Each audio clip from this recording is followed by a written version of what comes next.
Muito bem, queridos irmãos e irmãs, nós vamos iniciar o estudo do Evangelho de Marcos.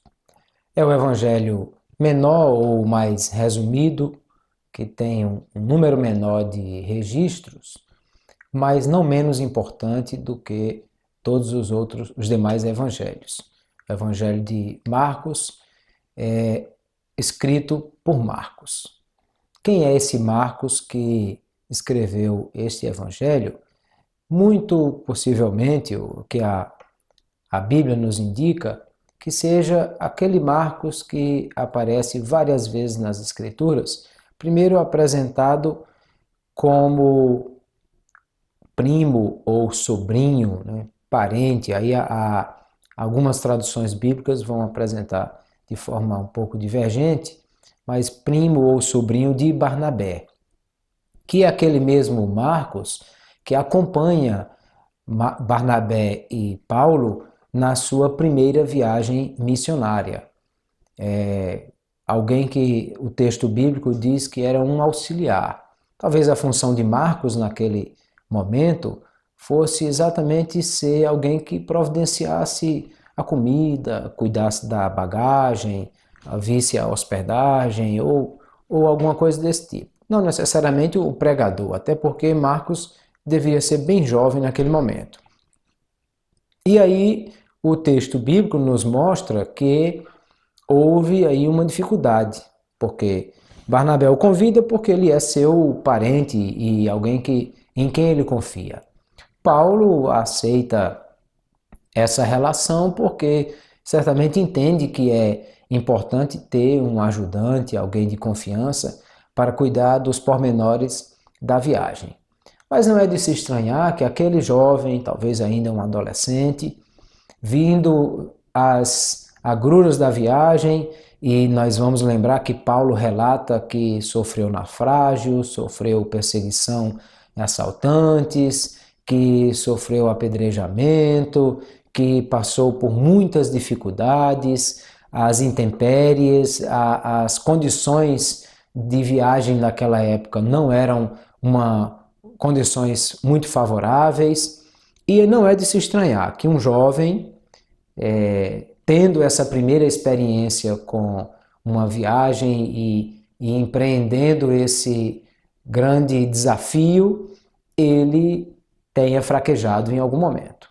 E João Marcos, ele volta da viagem, desiste da viagem, não sente-se encorajado para continuar.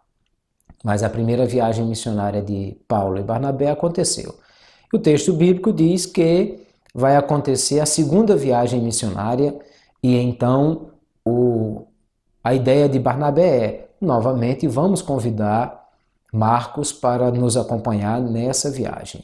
E aí a Bíblia fala de uma grande discórdia que houve entre Paulo e Barnabé e que eles tiveram um atrito muito grande naquele momento por conta dessa situação que envolvia Marcos. Porque Paulo, aquele homem muito rígido, criado na lei de Moisés, ele mesmo diz que era defensor, aguerrido e era irrepreensível quanto ao zelo que havia na lei. Então, logo entende que não é interessante que aquele rapaz que o abandonou, que desertou a missão, tenha a condição de continuar, e fato é que a equipe missionária é dividida. Eu acho isso interessante, queridos, é que Deus permite que as coisas dos homens aconteçam e que essas coisas venham a causar atrito entre os homens, mas Deus, que está sempre no controle das situações e que sabe administrar todas as coisas, ele permitiu que houvesse aquela discórdia e que eles se separaram, mas lá na frente a coisa se conserta, se resolve, porque depois vai Paulo escrever a Timóteo dizendo que, por favor, encaminhe João Marcos para assisti-lo seus momentos na prisão, porque ele disse, ele me é muito útil. Então nós vamos entender que essas coisas se resolveram, foram a paz foi estabelecida novamente entre eles e não houve mais dificuldades. Mas naquele momento o que aconteceu é que eles se separaram. E aí, ao invés de Deus ter uma equipe missionária, agora Deus tem duas, porque Paulo segue com Silas, Barnabé segue com Marcos e eles continuam fazendo a obra do Senhor para que foram chamados. Marcos é esse jovem aí, alguém que estava nos momentos, inclusive, dos acontecimentos com Cristo. Diferente do que Papias, um dos pais da igreja, discípulo de João, informou-nos que o jovem Marcos, ele não teria tido contato com Jesus ou que não teria participado desse momento, mas pensamos hoje que Papias estava equivocado. O Marcos que escreve o Evangelho é esse Marcos, e inclusive é possível que aquele jovem que estava observando de longe o acontecimento da prisão de Jesus no jardim e que foge e está enrolado num lençol e o lençol lhe escapa e ele foge a si mesmo, registrado no capítulo 14 de Marcos, talvez seja o próprio Marcos.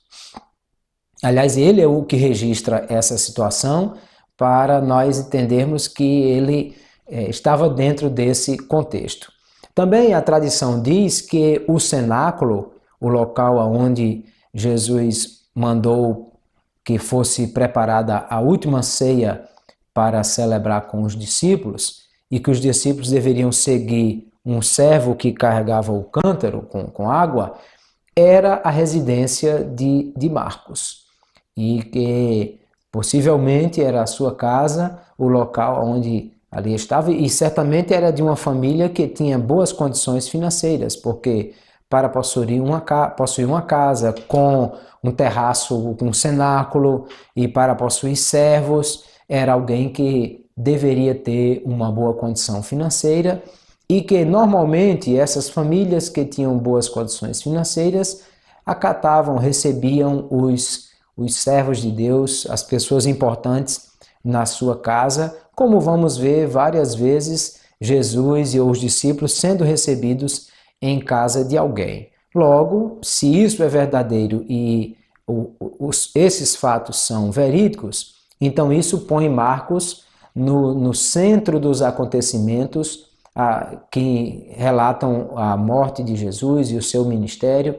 Logo, nós entendemos que o Evangelho de Marcos não foi um apanhado de notícias que ele fez posterior aos acontecimentos, mas é alguém que também viveu parte deles. Possivelmente não os momentos da Galileia, mas os momentos em Jerusalém, sim, e é possível que ele próprio se inclua nesse cenário quando cita o jovem que fugiu lá no momento da prisão de Jesus. Esse Marcos também tem uma relação dele com o apóstolo Pedro, porque a primeira epístola de Pedro, capítulo 5, o versículo 13, Pedro manda uma saudação para alguém que ele chama de filho Marcos. E nós entendemos ser o mesmo Marcos que escreveu o Evangelho. A citação de Pedro é que os de Babilônia. Aí alguns autores pensam que pode ser a Babilônia, propriamente dita, a região da Acádia, dos caldeus, que Pedro teria ido para lá, ou alguns pensam que pode ser uma Babilônia espiritual, e talvez ele esteja falando de Roma, mas o fato é que de lá ele cita esse personagem Marcos, dizendo que é um filho, alguém que tem uma relação próxima com ele. Então, nós vamos perceber que Marcos também tem uma relação com Pedro e que também estiveram juntos. Papias, que foi bispo de Hierápolis na Frígia, ele é citado por Eusébio no livro História Eclesiástica, dizendo que Marcos tornou-se intérprete de Pedro e que escreveu com exatidão tudo o que ele se lembrava, ou seja, que há uma relação aí de Marcos com Pedro no que diz respeito a um entender o escrito do outro e traduzi-lo e trazê-lo para nós.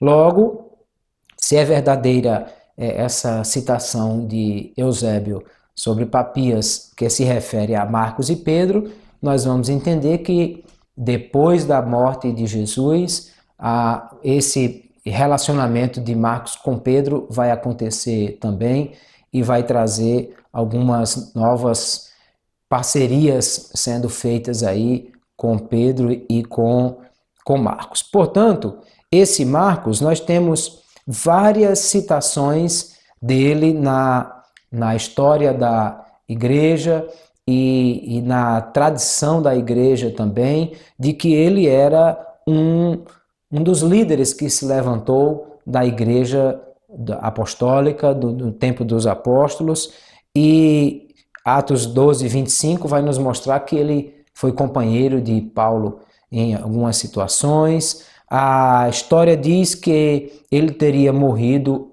teria trabalhado no Egito, teria pregado o evangelho em Alexandria, aonde teria sido morto, e possivelmente esse é o destino final de Marcos. Portanto, um grande líder da igreja que se levantou e que tem relação direta com três grandes líderes da igreja, Paulo, Barnabé e Pedro, e que teria, portanto, autoridade para escrever estas coisas e para nos trazer esse relato da história de Jesus.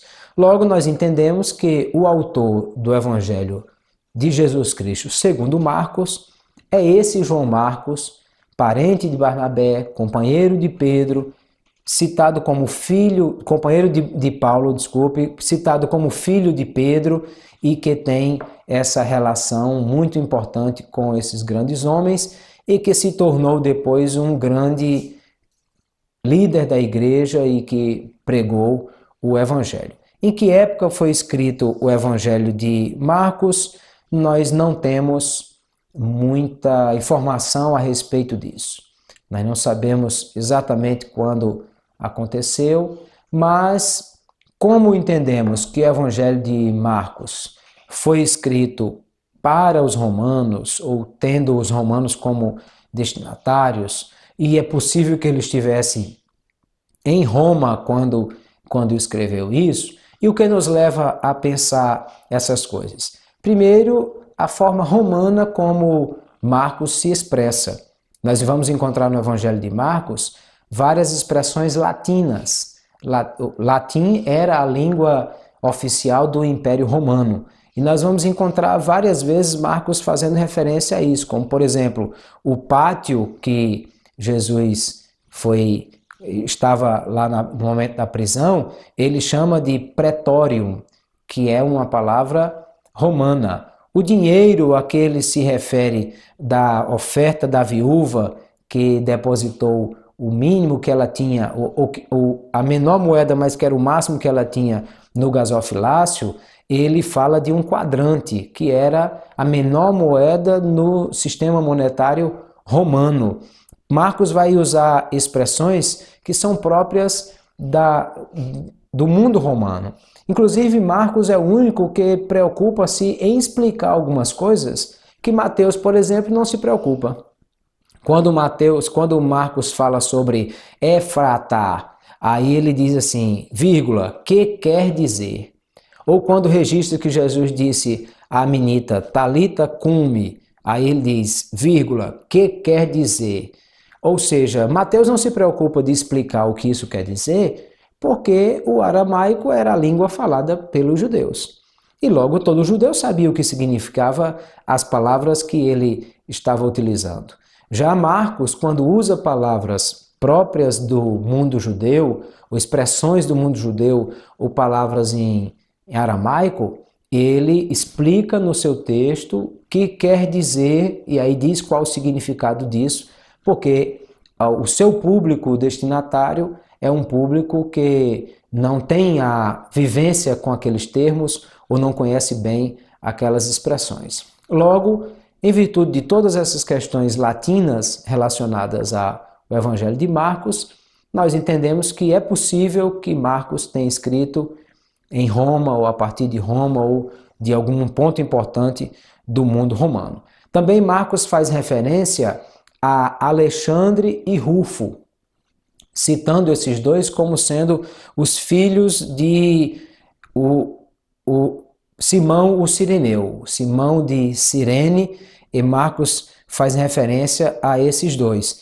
Embora que nós não temos a certeza de quem são esses Alexandre e Rufo, mas é importante lembrar que quando o apóstolo Paulo escreve aos Romanos a sua epístola, no capítulo 16, verso 13, ele faz referência a um determinado Rufo que Marcos citou no capítulo 15, versículo 21, uma pessoa com esse nome também. Então é possível que eles estivessem falando da mesma pessoa. E se for a mesma pessoa, é uma pessoa que nós podemos localizar em Roma, porque Paulo escreve aos romanos mandando uma saudação para essa pessoa. Então, novamente, é possível que essa trajetória nos coloque Marcos em Roma ou em alguma situação que ele tenha passado por ali. A própria citação de 1 Pedro 5,13, que fala os de Babilônia o saúdam, alguns autores interpretam que Babilônia aqui pode não ser a Babilônia dos caldeus, mas pode ser uma Babilônia espiritual, que seria a cidade de Roma, pecadora e com todos os seus problemas religiosos e sociais que ela enfrenta. Se for essa a ideia, novamente nós vamos pôr Marcos em Roma ou em relação com alguma coisa de Roma, e isso nós devemos entender dessa forma. O conteúdo do Evangelho de Marcos é um pouco diferente daquilo que é o conteúdo dos outros evangelhos, porque é um conteúdo mais resumido, é um conteúdo mais direto, mais sucinto. Marcos está atento a dizer coisas que ele está dirigindo-se a um público que não tem interesse naqueles pormenores. Marcos, por exemplo, não precisa dizer que Jesus veio de Abraão ou de Davi, ele não precisa citar os acontecimentos do nascimento de Jesus, porque o público a que ele se destina não interessa isso. Ele não precisa construir uma historicidade para esse Jesus que ele apresenta, porque isso é desnecessário para o público que ele está lidando. Logo, ele já começa o seu evangelho dizendo: veio de Jesus de Nazaré da Galileia, por João foi batizado no Rio Jordão, ou seja, ele já apresenta aquele Jesus que já está no início do seu ministério. Toda aquela fase da infância, adolescência, Jesus no templo, que os outros evangelistas apresentam, Marcos não tem necessidade de registrar porque não faz parte daquilo que é o seu foco, a sua apresentação. Ele começa já apresentando Jesus a partir do seu encontro com João Batista e põe João Batista já no cenário, não preocupando-se como Lucas em apresentar quem é João Batista e de onde veio João Batista e qual a relação de Jesus com João Batista, mas já apresentando João Batista como aquele que batizou a Jesus no Jordão e inserindo João Batista dentro dessa ideia, dessa questão do seu relacionamento com Jesus. Depois Marcos vai nos apresentar o batismo de Jesus nas águas como sendo o foco para o início do seu ministério, aquilo que marca o início da ação de Jesus, e vai nos mostrar também a tentação no deserto sem pormenores. Ele não se detém aquilo que é a fala e os detalhes que Mateus e Lucas vão registrar. Rapidamente, Marcos registra esse ponto apenas para nós entendermos que ele não está construindo uma história diferente do que os outros construíram. Mas é o mesmo Jesus com a mesma história, porém sem deter-se nesses detalhes que fazem parte da historicidade desse conteúdo. Logo, nós podemos entender ou observar o Evangelho de Marcos vendo uma ordem de construção desse cenário marcada por períodos. Períodos do ministério de Jesus. Como Marcos não está muito preocupado com uma questão cronológica, ele apresenta Jesus em fases diferentes do seu ministério.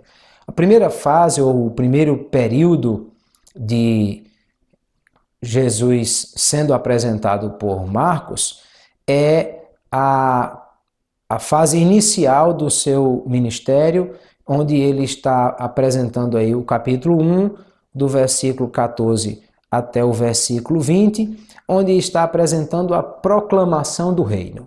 Nesse momento, o primeiro foco é o reino que é proclamado, o reino que está sendo apresentado, que faz parte daquilo que é a mensagem de Jesus. Jesus já apresenta-se aí possivelmente logo após a prisão de João Batista, chama os seus discípulos, o que Marcos também vai registrar, e ele mostra a relação aí dos primeiros discípulos, André e depois Pedro, Simão, que é chamado por Jesus para compor o seu grupo de discípulos, os dois irmãos Tiago e João, os filhos de Zebedeu, também vão entrar nessa relação. Ou seja, nesse primeiro momento, Marcos está apresentando como Jesus construiu a sua equipe e preparou-os para apresentar o reino para todas as pessoas. Marcos dá um enfoque a esse momento porque ele entende que é importante registrar a construção dessa equipe, porque essa equipe vai ser apresentada mais na frente como sendo a equipe que vai liderar a igreja daí para frente. Então Marcos registra como foi que Jesus chamou a cada um e que relação Jesus teve com esses primeiros discípulos num primeiro momento. Depois Marcos vai apresentar o chamamento dos discípulos para introduzir a segunda etapa do ministério de Jesus. No primeiro período, ele apresentou como Jesus construiu, como ele apresentou, como ele relacionou o reino de Deus para nós. E aí, no segundo período, Marcos vai apresentar a pessoa de Jesus. Quem é esse Jesus que é o rei que está sendo apresentado? Como esse Jesus se posiciona diante dessas coisas? Então ele vai mostrar aí, no primeiro momento, os ensinos de Jesus, os milagres de Jesus. Depois ele vai mostrar o chamamento de Levi. Perceba que Mateus e Levi entra na equipe de Jesus depois dos primeiros que ele chamou. Primeiro Jesus chamou os pescadores que estavam à beira do mar da Galileia. Depois, na coletoria, chama Levi, Mateus, e ele vai compondo esse ministério aí. Depois Jesus vai novamente, Marcos vai registrar novamente milagres que Jesus realizou, a cura do homem da mão ressequida, milagres realizados por Jesus à beira do mar da Galileia, o seu ensinamento naquele momento. Aí o capítulo 2 e 3 de Marcos vão registrar esse momento. E depois no capítulo 3, aí Marcos está fechando a equipe, o chamamento dos 12. Só que aí nós vamos perceber que Jesus ele tinha grupos distintos de pessoas. Não que Jesus faça acepção de pessoas, mas é porque ele tinha tarefas específicas para grupos específicos. Então nós vamos observar que Marcos, quando fala sobre os 12, ele diz assim, chamou os que ele mesmo quis. O que nos mostra que Jesus, nesse momento, já deveria ter uma equipe maior, com mais pessoas. Lá na frente a Bíblia vai falar que ele os enviou 70 de dois em dois.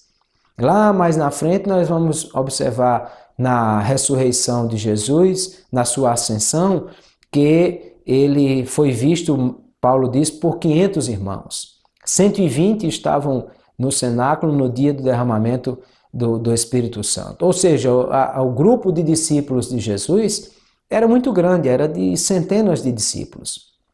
Porém, quando Marcos diz assim, ele chamou os que ele mesmo quis para compor aquela equipe de 12, ele estava dizendo exatamente que era uma equipe mais íntima, uma equipe que teria contato mais direto com Jesus, que Jesus ia constituir uma liderança a partir dessa equipe que ele estava formando com esses 12, que lá na frente nós vamos entender como sendo o chamado colégio apostólico.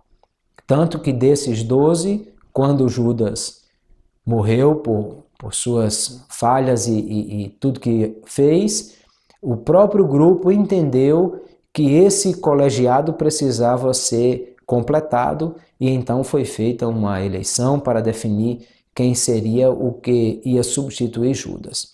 Isso porque se entendeu que esses que ele chamou, os que ele quis para si, formavam um grupo especial que Jesus estava lidando.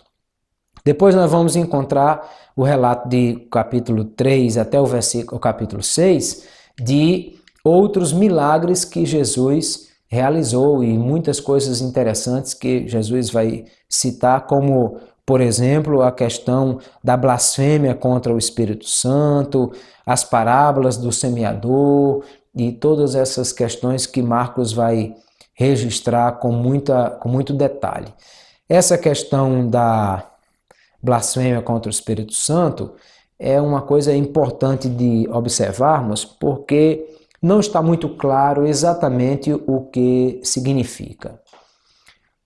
O que é exatamente blasfemar contra o Espírito Santo? O fato que a Bíblia nos mostra diferentes relações que nós podemos ter com o Espírito Santo que habita em nós. A Bíblia fala de não entristecermos o Espírito Santo, a Bíblia fala de agravar o Espírito da graça, a Bíblia fala de extinguir, apagar a ação do Espírito Santo nas nossas vidas. Então, parece que há determinados níveis diferentes de rejeição à ação do Espírito Santo na vida de um homem.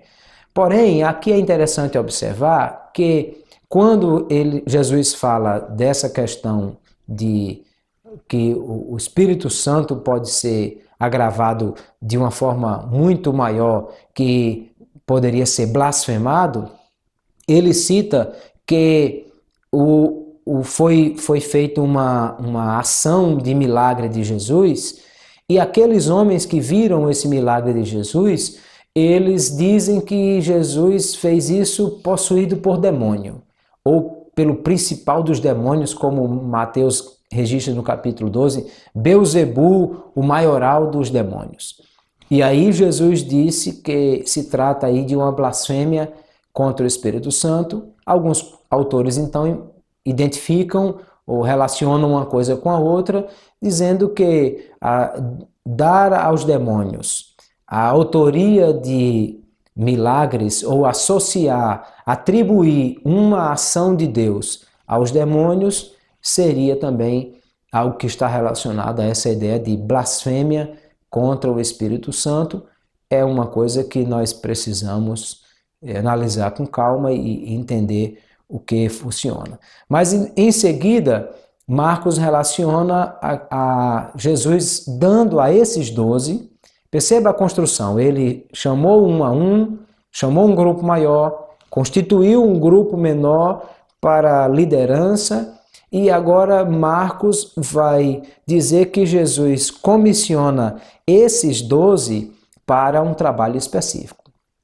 E aí Marcos capítulo 6 e capítulo 7 vão registrar esse momento dos discípulos sendo enviados de dois em dois, de aldeia em aldeia, e fazendo uma uma associação a essa missão que foi dada para que eles pregassem o Evangelho e fizessem algo assim. Nesse momento, parece que Marcos faz uma volta ao passado, um flashback, como chamamos, para relatar as questões de João Batista e Herodes e o que ali está acontecendo, possivelmente para fazer algum registro importante para aquele momento, para que as pessoas entendessem o que estava acontecendo. No capítulo 6 e até o capítulo 8, Jesus ensina aos seus discípulos e há um momento interessante que acontece a primeira multiplicação dos pães, quando Jesus convida os seus discípulos para um momento à parte, para um descanso. Mas aí, nesse momento, o que é que acontece? É que quando Jesus chega naquele local, então ele encontra uma multidão faminta. Eu penso, queridos irmãos, que aqui há uma coisa importante de nós observarmos, é que o descanso do corpo humano é importante e necessário. Quando Jesus falou, por exemplo, sobre as questões do sábado, que alguém questionou por que fazer alguma coisa no sábado, Jesus disse, ora, o sábado foi feito por causa do homem, e não o homem por causa do sábado. Qual era o sentido do sábado? O sábado era o descanso. Jesus dizia que era importante descansar, porque para isso o sábado foi feito, por causa do homem, da necessidade humana de descansar. Quando Jesus convida os seus discípulos para um momento de descanso, ele também está nos ensinando que nós precisamos atentar para isso. Quantos ministérios podem ser interrompidos porque nós não demos atenção às necessidades do nosso corpo, não respeitamos os limites do nosso corpo, da nossa condição humana, e aí não observamos o cuidado com a alimentação, com uma boa noite de sono, com o tratamento médico importante e necessário. E aí, por não darmos atenção a essas questões, aí amanhã nós podemos nos ver limitados ou talvez até impedidos de continuar fazendo a obra do Senhor, porque não demos a atenção necessária a isso. Jesus chama os seus discípulos para um momento de descanso porque ele entende que isso é importante e necessário. Mas aí o que acontece? Quando eles chegam, há uma multidão esperando por Jesus. Há uma multidão faminta esperando ouvir alguma coisa de Jesus. E Jesus então começa a atender a essa multidão, ensinando e mostrando e falando sobre as coisas do reino.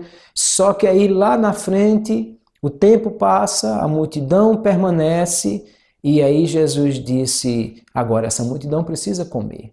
Já comeram o alimento espiritual, já saciaram a sua fome daquilo que alimenta a alma, mas agora eles também precisam comer algo que vai atender a necessidade do corpo. Veja, novamente Jesus atento com as necessidades do corpo, entendendo que o homem como ser integral, corpo, alma e espírito, ele não tem só necessidades do espírito e da alma, mas também do corpo. Jesus diz aos discípulos para dar de comer àquela multidão, os discípulos, nós não temos nada. Todos os evangelhos relatam fatos diferentes dessa mesma questão, para dizer, tem aqui um rapaz, ele só tem 5 pães e 2 peixinhos, isso não dá para nada, e como vamos fazer?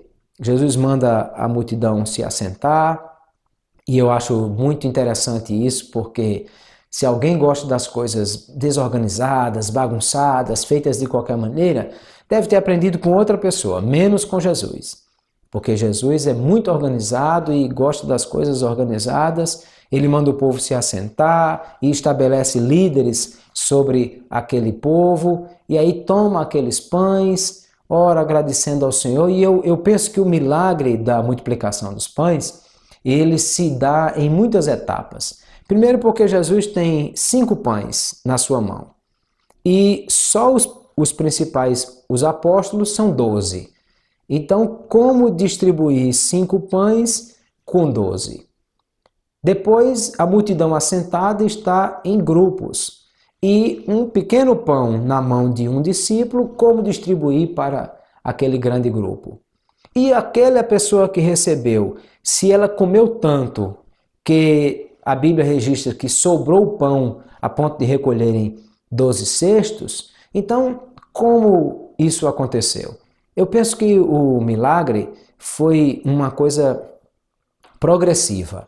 Eu imagino assim, Jesus está com um pão na sua mão, ele rasga o pão, entrega ao discípulo e aquele pão que ele rasgou volta a crescer na sua mão. O discípulo chega lá, tem 50 pessoas sentadas, ele arranca o pedaço de pão, entrega para alguém que comeu e o pão volta a crescer na sua mão, ele arranca, entrega para o outro, e o outro que recebeu o pedaço de pão, está com o pão na mão, ele rasga um naco de pão para comer, o pão volta a crescer na sua mão, é uma suposição. Eu penso que poderia ter sido assim e o milagre foi muito grande. Foi algo tão espantoso que chamou a atenção de todos. E aí, novamente, nós vemos Jesus preocupado com questões de organização, porque qualquer outra pessoa talvez tivesse pensado, joga fora esses pães aí, não tem problema. Mas Jesus mandou recolher os dejetos. Até mesmo com a educação ambiental, Jesus estava atento, porque não poderia jogar aquilo e sujar o local onde eles estavam, mas recolheu-se os cestos dos restos que sobraram e os evangelistas registram que 12 cestos foram recolhidos.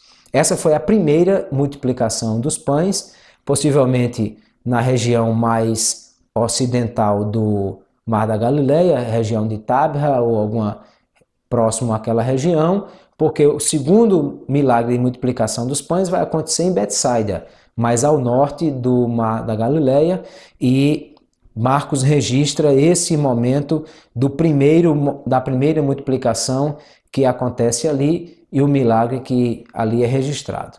Depois nós vamos encontrar o terceiro período, ou a terceira etapa do ministério de Jesus, sendo relatada pelo apóstolo, por Marcos, do capítulo 8 até o capítulo 10, capítulo 8, verso 31, até o capítulo 10, verso 52. Aí o primeiro foco do primeiro período foi o Evangelho do Reino, o foco do segundo período foi o rei que apresenta esse reino, e agora Marcos vai apresentar a rejeição do povo a esse rei que foi apresentado aí. Aí ele vai mostrar o início do sofrimento de Jesus, como o povo lida com Jesus nesse momento, e aí ele vai apresentar essa segunda etapa do que é a relação de Jesus com o povo. Daí porque Marcos registra também a fala de Simão Pedro, tu és o Cristo, o Filho do Deus vivo, o anúncio de sofrimento, o próprio Jesus dizendo que ia padecer em Jerusalém, e aí nós vemos um fato tão interessante aí, porque Pedro é alguém que parece que rapidamente pula do céu para o inferno e é muito afoito nas coisas que faz e tem essa ação muito explosiva, porque na mesma fala, no mesmo discurso, no mesmo encontro, Jesus diz, vocês o que dizem os filhos dos homens que eu sou, e vocês o que dizem? Pedro diz, tu és o Cristo, o Filho do Deus vivo. Muito bem, Simão, filho de Jonas. Não foi a carne que te revelou, mas foi meu Pai que está nos céus. Pode, porque eu quero dizer a vocês que eu vou sofrer, eu vou ser perseguido, e eu vou ser maltratado. E aí Pedro diz, não, Senhor, isso jamais deve acontecer, não permita que isso aconteça. E aí Jesus diz, para trás de mim, Satanás, porque você entende das coisas dos homens, mas das coisas de Deus. Meu Deus do céu, Pedro é o homem bem-aventurado que tem a revelação de Deus no momento, e minutos depois é aquele que tem uma fala que é associada a Satanás para dizer, você não está falando das coisas de Deus, porque não está falando algo que diz respeito à missão de Deus para a minha vida. Jesus está mostrando isso apenas para dizer, ele não veio para outra coisa. É tanto que Marcos, no capítulo 10, 45, ele vai dizer, o Filho do Homem não veio para ser servido. Ele veio para servir e dar a sua vida em resgate de muitos. Ou seja, ninguém pense que ele veio achando que ia ser recebido por todos. Ninguém pense que ele veio pensando que ia ser aclamado rei e levado para Jerusalém, para o palácio.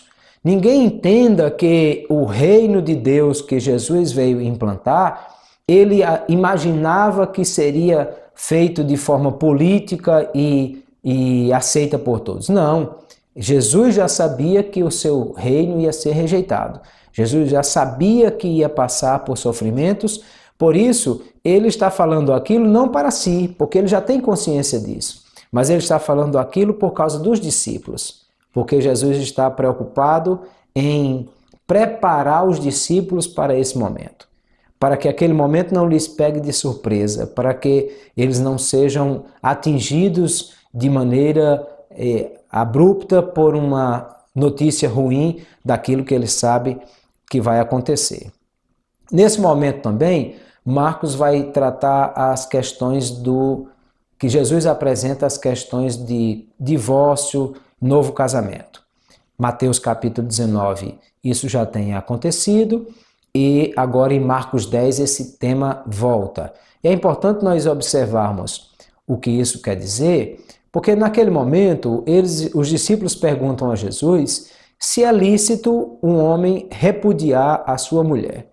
Lembre que as palavras do hebraico que falam sobre repúdio e divórcio são palavras distintas, né?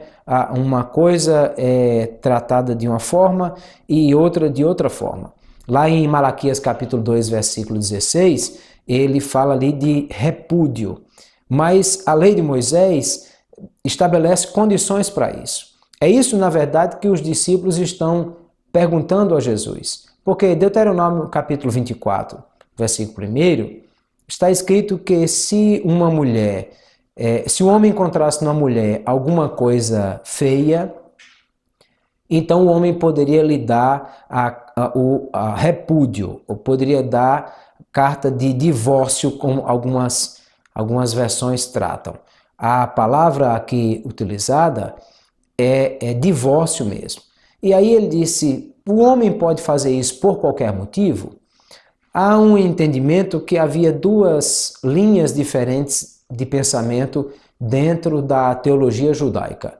Uma linha mais rígida que dizia que coisa feia de Deuteronômio 24 é qualquer coisa. Se o homem achasse que a mulher estava com o cabelo assanhado ou que alguma coisa estranha, ele poderia repudiá-la por qualquer motivo. Outra linha dizia que não, a coisa feia que ele se refere é coisa indecente, é coisa que atenta contra a moral, o pudor, a honra, a boa fama da família, da casa, da mulher, dos filhos, do marido. E a mulher se comportando dessa maneira, o homem tinha o direito de fazer isso. O que os homens estão perguntando a Jesus é, de qual linha o senhor é? O senhor acha que isso deve ser dessa forma ou dessa outra? Como é que o senhor entende essa relação? E aí Jesus diz assim, não pode repudiar a mulher por motivo algum. Mas como não pode por motivo algum se Moisés mandou? Aí Jesus troca o verbo e diz assim, Moisés permitiu por causa da dureza do vosso coração, mas não é assim desde o princípio. Ou seja, Jesus está dizendo, o divórcio, o repúdio, a separação não faz parte do projeto de Deus. Não era esse o projeto de Deus para a família, não é esse o projeto de Deus para os homens. O que faz parte do projeto de Deus é o perdão, a reconciliação, é o viver em paz. E vocês precisam atentar a isso por causa da dureza do vosso coração, que tem dificuldade de perdoar, que tem dificuldade de receber de volta, que tem dificuldade de aceitar o erro do outro. Então, por causa disso, é que foi permitido que isso acontecesse, Porém, Jesus disse, isso só deve acontecer ou só é permitido, ele não disse Moisés mandou, mas Moisés permitiu, em caso de prostituição. O termo grego aqui fala de uma relação sexual ilícita. Ou seja, quando o pacto, o concerto entre um homem e uma mulher foi quebrado, em havendo uma traição, uma infidelidade conjugal, porque o apóstolo Paulo aos Coríntios vai dizer que aquele que se deita com uma meretriz se faz uma só carne com ela, enquanto que o casamento é exatamente essa construção de uma só carne, porque Jesus vai citar nesse texto que fala do divórcio nos evangelhos, ele diz, porque no princípio não foi assim, mas Deus disse, o homem deixará o pai e a mãe, vai unir-se à sua mulher e serão uma só carne. Quando isso acontece fora do casamento, aí nós temos realmente uma dificuldade. Por isso o escritor aos Hebreus capítulo 13, verso 4, ele vai dizer, digno de honra ou venerado entre todos seja o casamento e o leito sem mácula.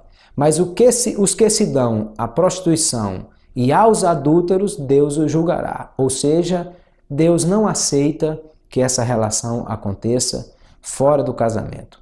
Os solteiros veneram o casamento ou honram o casamento e o leito sem mácula, guardando-se até o momento do casamento.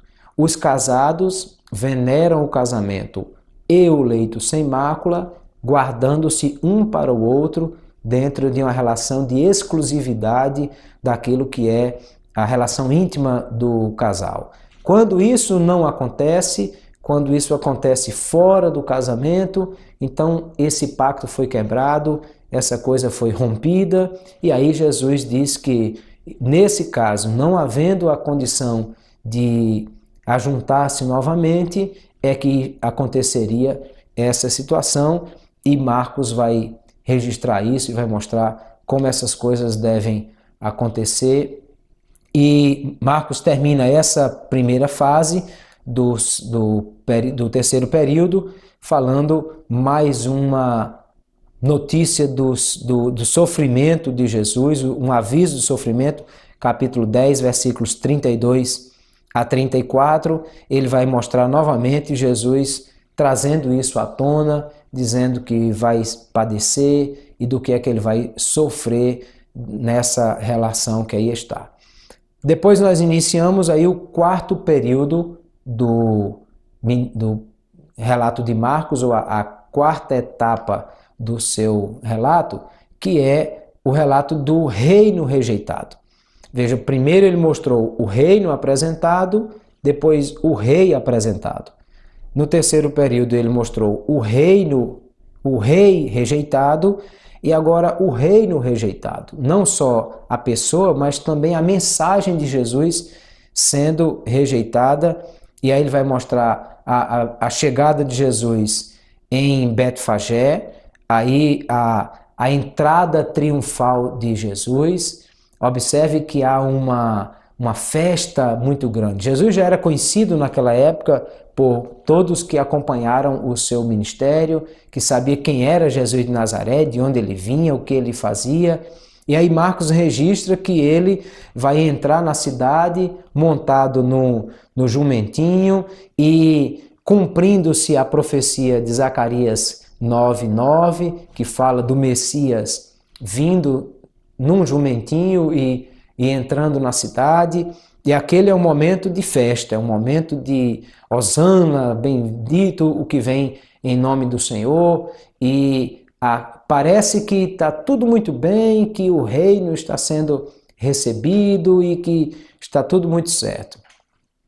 Mais interessante é observar, meus irmãos, que enquanto Jesus entrava em Jerusalém e era recebido e aclamado pelo povo, os fariseus e principais dos sacerdotes estavam nos seus templos buscando a Deus e tramando como matar Jesus. Você imagine que alguém estava esperando o Messias chegar ou anos de preparação espiritual para a chegada do Messias. e quando o Messias está chegando, ele está preparando para matar aquele que Deus enviou e tramando essas coisas. Eu fico imaginando alguém dentro do templo, orando e pedindo a Deus que mande o Messias. Aí o Messias está entrando na cidade e as pessoas estão gritando e clamando: viva o rei que é bendito, que é enviado por Deus. E talvez alguém lá do templo dizendo: silêncio, que eu estou aqui pedindo a Deus o Messias, eu estou orando, pedindo que o Senhor mande o Messias. E o Messias está entrando na cidade. E o Messias está entrando e sendo aclamado por aqueles que estão na entrada da cidade.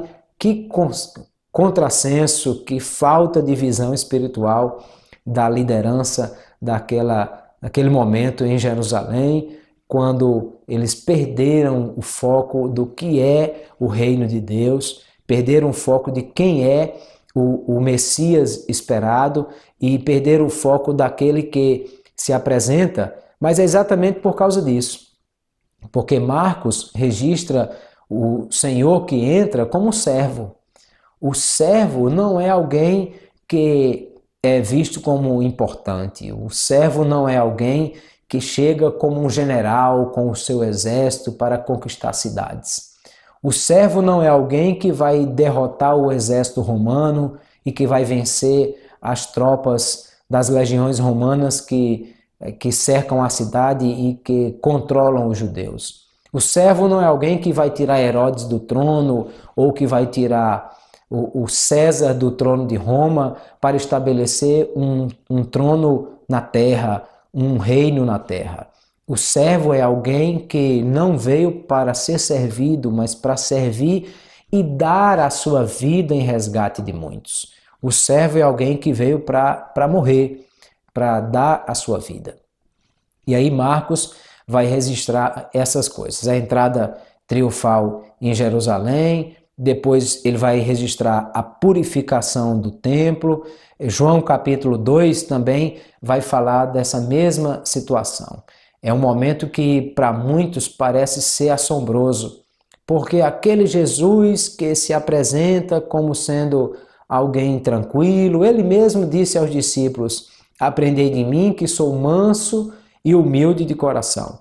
E agora nós vamos ver Jesus irritado com aquilo que estava acontecendo. Ele disse: a minha casa será chamada casa de oração, mas vocês têm feito de covil de ladrões e derruba bancas e expulsa gente e faz um escarcéu no templo. E alguém talvez tenha se assustado. Os discípulos se lembraram que o salmista dizia: o zelo da tua casa me consome. Mas aqui, queridos, eu quero só fazer um parêntese e dizer: quando a Bíblia fala que nós devemos ser mansos, o manso é aquele que tem a sua força sob controle. Não é uma pessoa subserviente que deixa que tudo aconteça e que não tem atitude, que não tem determinação ou que não toma nenhuma ação em algum momento necessário. Não. O manso é aquele que não explode a qualquer momento e que não rasga a sua alma em qualquer circunstância, mas que a mantém sobre domínio próprio, que tem autocontrole, é fruto do Espírito, né? O domínio próprio, a temperança, para saber agir no momento exato. O próprio Moisés, que Números capítulo 12, versículo 3, diz que era o homem mais manso da terra.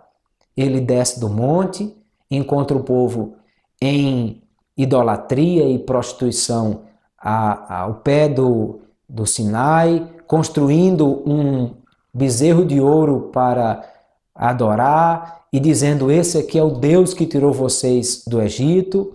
E Moisés age com determinação, quebra as tábuas, faz o bezerro pó, obriga o povo a beber, diz: quem é do Senhor venha até mim. Os levitas vieram a eles, cada um puxa a sua espada e mate o seu irmão. Então você se assusta com a aquela atitude de Moisés. Meu Deus, e como Moisés é o homem mais manso da terra?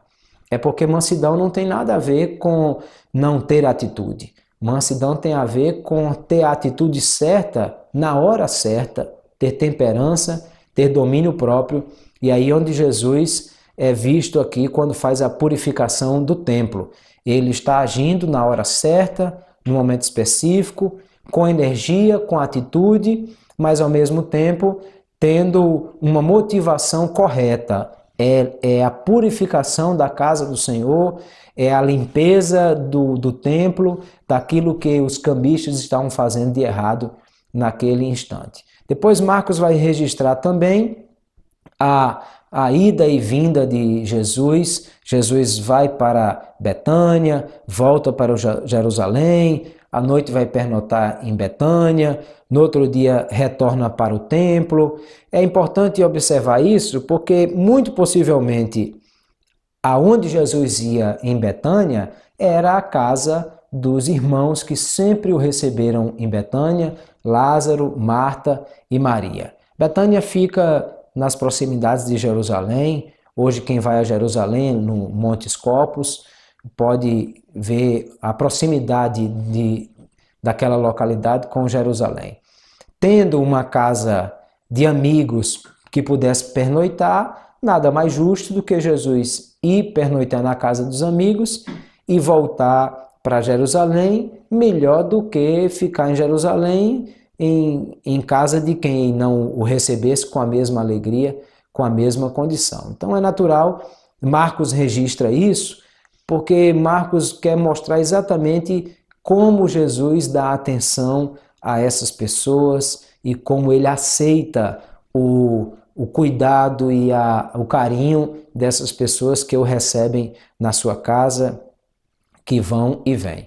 Por último, ele vai registrar os episódios relacionados à morte e ressurreição, à crucificação de Jesus, mostrando aí as condições de Jesus para cumprir aquilo que o servo veio fazer, que é dar a sua vida em resgate de muitos, e Jesus está sendo apresentado por Marcos em todas essas questões para nós entendermos como é que o fato se deu e como ele apareceu, o evangelho do reino foi apresentado. Primeiro período, o reino apresentado, o rei apresentado no segundo, o rei rejeitado no terceiro, o reino rejeitado no quarto período. São 4 etapas que Marcos está nos apresentando aí. Algumas coisas são interessantes apresentadas no Evangelho de Marcos, alguns temas importantes nós podemos destacar desse Evangelho que vão nos mostrar algumas peculiaridades do que Marcos nos apresenta. Primeira questão que eu já citei é a questão da escolha dos 12. Como Jesus escolheu esses 12, e é interessante que Marcos registra dizendo assim: depois subiu ao monte e chamou os que ele mesmo quis e vieram para junto dele. Então designou 12 para estarem com ele, para enviá-los a pregar e exercer a autoridade de expelir demônios. É interessante observar que a escolha dos 12 foi depois de um momento específico de preparação de Jesus. Mateus registra que Jesus orou a noite toda e então foi após esse momento de oração que escolheu os 12, que os separou para si. Outra coisa importante que Marcos registra é o ódio de Herodias por João Batista. Só Marcos faz esse registro. Lembre que João Batista é um profeta de Deus, daquele profeta que é chamado para entender o seu contexto, ler o seu entorno e chamar o povo a uma vivência, a uma vida que seja de acordo com a palavra de Deus. Encontrando aquilo que é diferente do que Deus ordena, João Batista é aquele profeta que confronta o pecado e apresenta qual é a mensagem de Deus para esse povo. Logo, João Batista encontra Herodes, que está vivendo com a mulher de Filipe, seu irmão. Herodes vive uma relação incestuosa que é condenada por João Batista. E a relação de Marcos, no capítulo 6, versículos 19 e 20, ele mostra que a mulher de Herodes, Herodias, nutria um grande ódio por João Batista. Talvez Marcos esteja registrando isso para que tenhamos a explicação de por que aquela mulher, quando teve a oportunidade de receber um presente, de que o rei, querendo agradá-la, disse: peça o que você quer, qual é o presente que você quer para a filha, né, Salomé. Ela diz à sua mãe que o rei lhe disse: pode pedir qualquer presente, e ela pede a cabeça de João Batista como presente. Que presente macabro! Alguém pedir a cabeça de um homem de Deus como presente. Por que alguém faria isso nesse momento? Por que não aproveitar para pedir ouro, prata, vestidos ou coisas tão importantes para uma mulher? Porque há um ódio muito grande contra a pessoa de João Batista, e nós vamos entender isso por causa do registro de Marcos, que vai dizer que esse ódio é muito grande, que é nutrido contra a pessoa de João Batista. Outro tema empolgante que Marcos nos apresenta é o descanso que Jesus chamou os discípulos para gozar com ele, e como Jesus está preocupado com isso, mas ao mesmo tempo, como Jesus, mesmo tendo chamado os discípulos para descansar e encontrando os discípulos, encontrando uma multidão, Jesus não deixa de atender a multidão. Ele está mostrando que é importante o descanso, é importante a condição de descansar, mas que os valores do reino estão acima disso. Eu e você que temos um ministério pastoral, muitas vezes precisamos estar atentos à questão de descansar, de estar com a família, de cuidar do nosso corpo, da nossa saúde, mas entendendo que o que é chamado por Deus para fazer a obra, é chamado por Deus para fazer a obra em todo momento, em todo instante. Não é porque eu estou em casa descansando que alguém liga precisando de um aconselhamento, precisando de uma ajuda. Não, eu estou de férias e eu não posso atender. Nós somos chamados para um exercício de um ministério em todo o tempo, e aonde há um necessitado, há a necessidade da obra ser feita e da salvação. É tanto que depois, na travessia do Mar da Galileia, quando aquele momento da fúria do mar contra os discípulos, então o Evangelho diz que os discípulos eles estavam em situação difícil, não aceitaram bem aquilo, porque eles não entenderam o que aconteceu lá atrás, a multiplicação dos pães. Certamente porque alguma coisa fez com que eles não entendessem. Será que porque Jesus chamou para descansar e eles foram, na verdade, trabalhar para distribuir pães? Será que Jesus chamou para um local solitário e, na verdade, havia uma multidão ali? Bom, o fato é que nós precisamos entender essas questões que temos aí. E um outro tema empolgante do Evangelho de Marcos é que Marcos mostra que Jesus foi rejeitado pela liderança, mas Jesus foi aceito, foi acatado na sua forma de agir com o povo, porque Jesus realizou muitos milagres. E Marcos 7,37 disse: maravilhavam-se sobremaneira, dizendo: tudo ele tem feito esplendidamente bem. Não somente faz ouvir o surdo, como falar os mudos.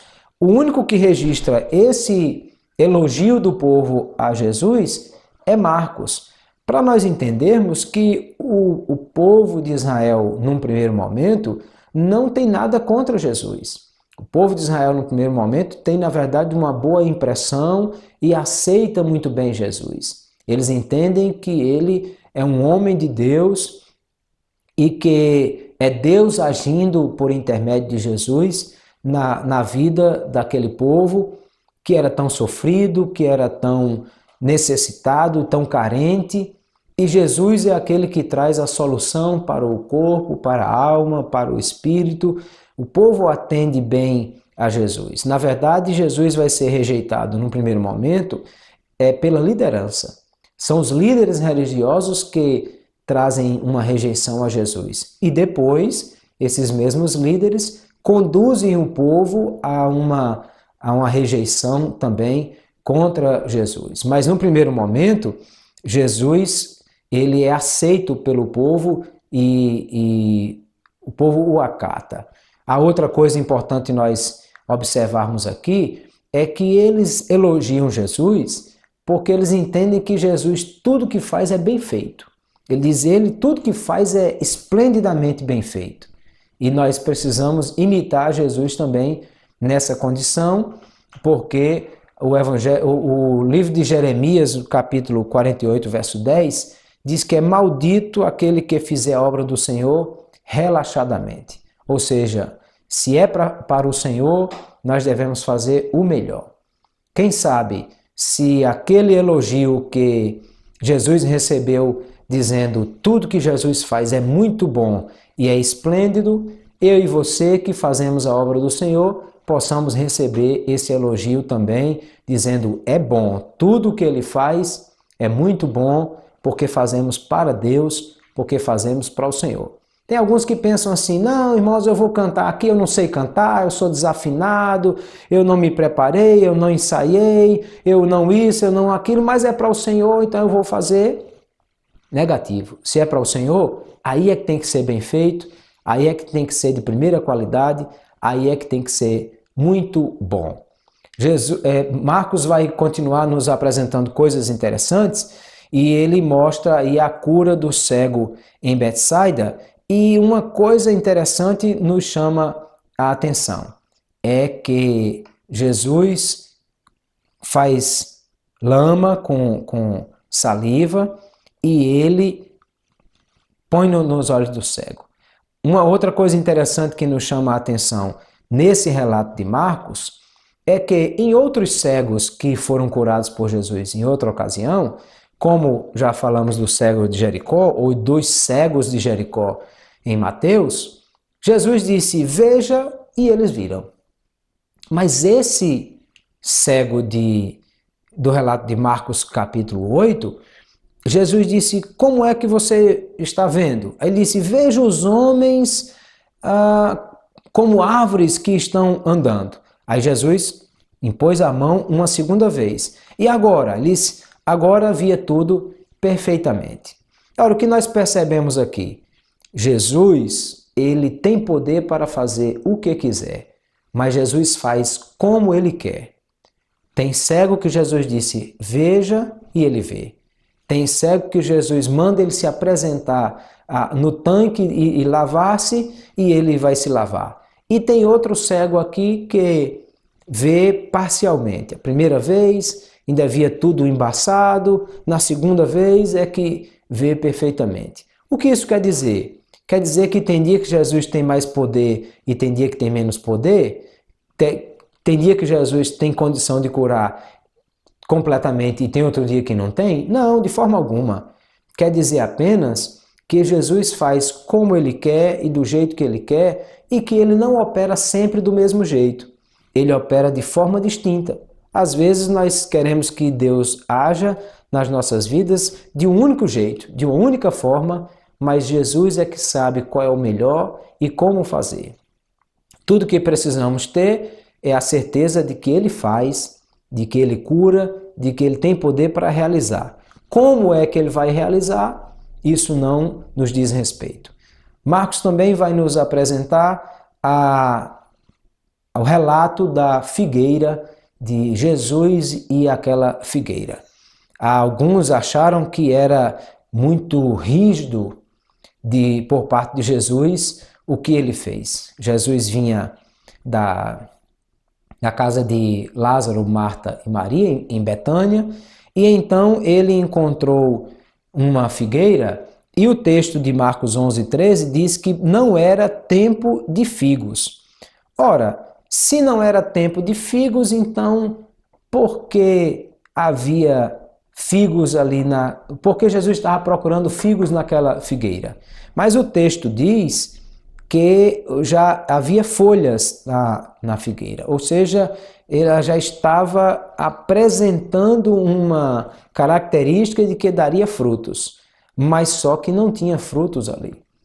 Jesus está aí utilizando esse momento para dar um ensino aos seus discípulos. Jesus está querendo mostrar que aqueles que foram chamados para frutificar e que têm aparência que frutificam, precisam de fato frutificar. Porque nós não fomos chamados para ter aparência. Jesus não disse, os homens vão reconhecer vocês pelas vossas folhas, pela vossa aparência, pela exuberância da vossa condição exterior. Jesus disse assim, pelos frutos vos conhecereis. Então Jesus cobra da figueira que ela tenha frutos, porque o que Jesus está interessado não é na figueira. Uma árvore a mais ou a menos não faz a menor diferença no ministério de Jesus.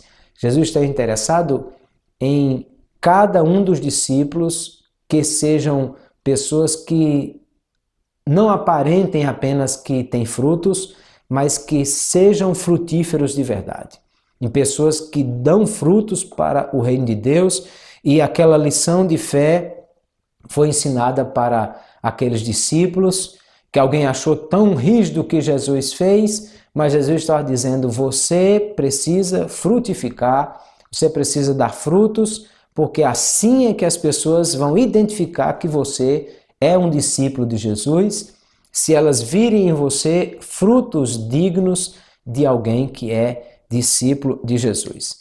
Depois Marcos também vai registrar a ascensão de Jesus, ou seja, o momento em que Jesus é elevado às alturas e que é apresentado para os discípulos, o momento em que ele sobe aos céus. O texto diz assim, o Senhor Jesus foi recebido no céu, assentou-se à destra de Deus, e eles, tendo partido, pregaram por toda parte, cooperando com eles o Senhor, confirmando a palavra por meio de sinais que se seguiam.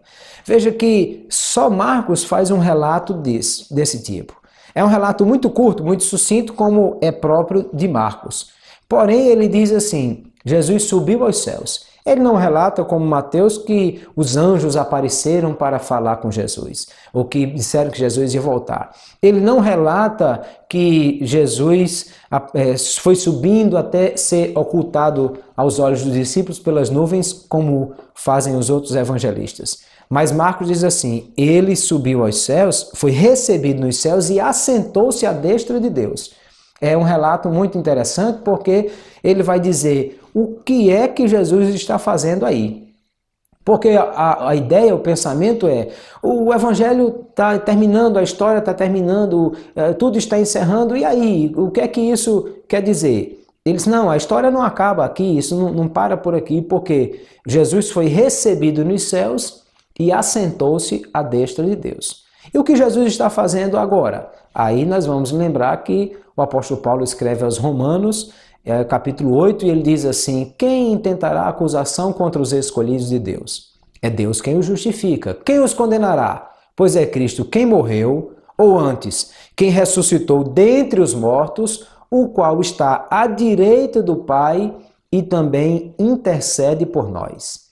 Aí nós temos uma confirmação daquilo que Marcos disse. Ele foi recebido nos céus, assentou-se à destra de Deus e agora ele está nos céus intercedendo por nós, fazendo exatamente essa obra da intercessão.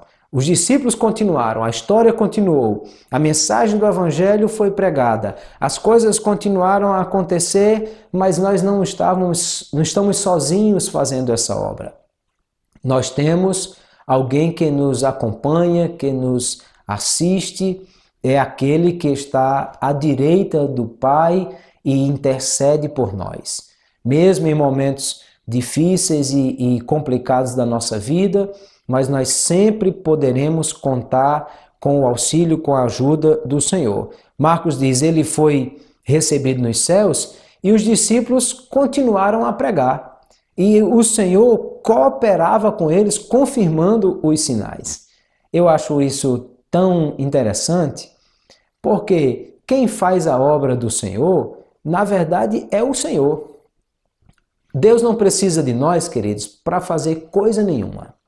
Deus não precisa de nós sequer para pregar o Evangelho, porque se Deus quisesse, Ele pregaria o Evangelho Ele mesmo a todas as pessoas sem nenhuma dificuldade. Deus poderia salvar a humanidade toda sem a interferência humana. Só que Deus escolheu que eu e você participássemos desse ministério.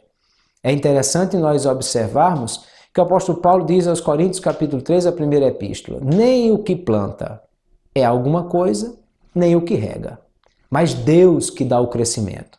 Só que ele diz, eu plantei, Apolo regou, ou seja, Deus não precisava de nós não, mas ele quis que nós fôssemos incluídos nesse ministério. Ele quis que nós participássemos disso. Eu penso sempre assim, quem elaborou o plano da salvação e proporcionou a oportunidade de salvação para toda a humanidade foi Deus o Pai. Quem morreu pelos homens e veio para executar o plano de Deus e dar a sua vida em resgate de muitos foi Jesus Cristo que morreu. Quem convence o pecador do pecado, da justiça e do juízo é o Espírito Santo que atua em nós e que faz com que o pecador seja consciente e despertado da sua condição de pecador. Eu e você, muitas vezes, mais atrapalhamos do que qualquer outra coisa. Quem elaborou todo o plano, quem executou o plano e quem faz o plano dar certo é Deus. Mas Ele é tão maravilhoso, tão bondoso, que nos dá o privilégio de participarmos desta obra, vendo vidas rendidas aos pés de Jesus, apesar de nós. Apesar das nossas limitações e das nossas dificuldades, mas Ele nos convidou para participar disso e Ele nos fez cooperadores de Deus. Aí Marcos vai dizer assim, os discípulos foram, os discípulos pregaram, os discípulos saíram pelo mundo pregando a mensagem do Evangelho e cooperava com eles o Senhor pelos sinais que se seguiam. Os sinais é que apresentavam quem era aqueles discípulos que estavam ali atuando. Os sinais diziam como é que eles trabalhavam para o Senhor do reino, porque cada sinal, cada milagre, cada coisa extraordinária que os discípulos faziam, apenas atestava que eles eram participantes daquilo que era a obra que Jesus havia mandado. E também outra coisa a se observar é que os milagres aconteciam à medida que eles iam.